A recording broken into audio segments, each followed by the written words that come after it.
All right, let's dive in.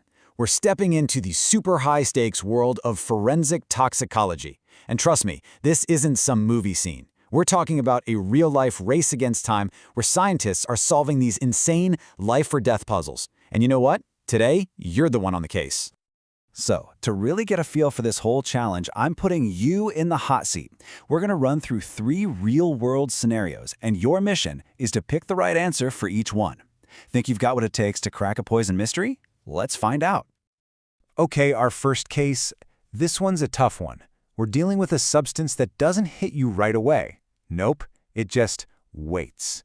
Kind of like a toxic time bomb, just ticking away before its deadly effects finally show up. And you can imagine, that delay makes figuring out what's wrong incredibly difficult.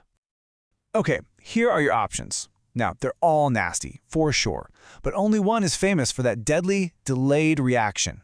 The key word here is delayed. So take a second, what's your gut tell you? What's the call? And if you said B, methanol, you are spot on. You nailed it. Here's why it's so sneaky and dangerous. Your body actually breaks it down into something even worse, formic acid. And that acid just goes on a rampage, wreaking havoc on your organs and nerves long after you first ingested. And see, that's what makes methanol such a different beast. I mean, look at the others. Most of them act acutely, which is just a fancy way of saying they hit you hard and fast. Cyanide, carbon monoxide, those organophosphates, boom, rapid toxicity. Even a paracetamol overdose, which is super serious, can be handled if you catch it early enough. But methanol, it's the total outlier, hiding its real danger for hours, sometimes even days. All right, you ready for round 2? Let's do it.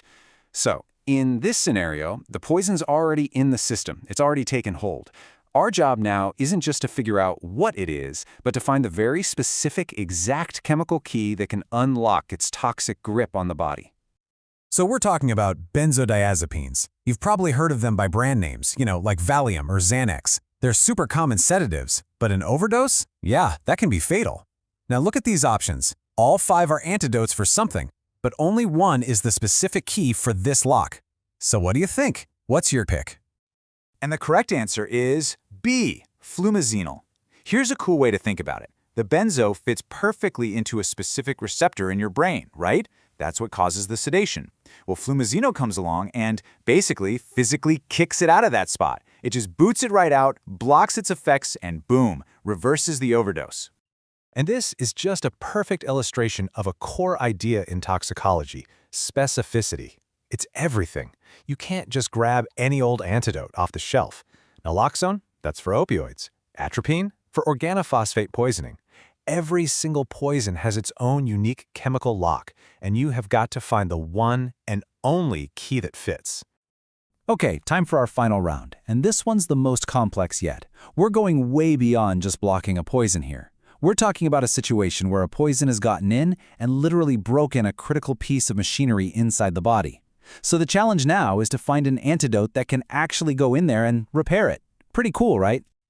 All right, so this one's going to get a little more technical, but stick with me. We're talking about organophosphates. You find them in a lot of pesticides, and they are nasty stuff, mainly because they shut down the super important enzyme, I'm going to say it slowly, acetylcholinesterase. This little enzyme is absolutely critical for your nerves to work properly. So if we know the antidote is pralidoxime, how exactly does it fix this mess? And the answer is C. It reactivates the acetylcholinesterase. I mean, how cool is that? This is what's so fascinating to me. It's not just blocking a receptor, it's not just neutralizing poison floating around in the blood. No, it actually finds the specific enzyme that the poison is latched onto and broken, and it fixes it. So check this out. Here's how this little molecular repair job actually works. First, the organophosphate poison grabs onto the enzyme, and boom, it's disabled. Then, pralidoxime shows up on the scene. It binds directly to the poison and just yanks it clean off. This frees the enzyme up to get back to work, essentially rebooting the body's entire nerve signaling system. You know, sometimes looking at the wrong answers actually makes the right one even clearer. Blocking receptors? Nope. That's a whole other drug called atropine. What about just neutralizing the poison directly? Nah, pralidoxime isn't some kind of sponge soaking up bad stuff. It's a targeted repair tool, like a tiny surgeon. And that incredible precision is exactly what makes it so effective. So how'd you do? Did you get them all right? In just a few minutes, we've just blasted through 3 totally distinct, but all supercritical toxicology scenarios. Let's do a quick recap of these life-saving pairs we just uncovered. All right, so what are the big takeaways here? Well, first, we saw that delayed threat with methanol, which proves the danger isn't always right in your face. Then we looked at that direct reversal with flumazenil, a perfect example of a lock-and-key solution. And we wrapped up with that awesome system reboot by pralidoxime, a legit molecular repair job. You know, it really all boils down to one core principle. To beat a poison, you have to know it, inside and out. And that just about does it for us. But I want to leave you with one final thought to chew on. We've been talking about these toxins in pretty extreme life-or-death situations, right? But the thing is, many of their chemical cousins are, well, they're a lot closer than we think. So now that you know a little more, which of these poisons do you think is hiding in plain sight, surprisingly common in everyday products you might have in your own home?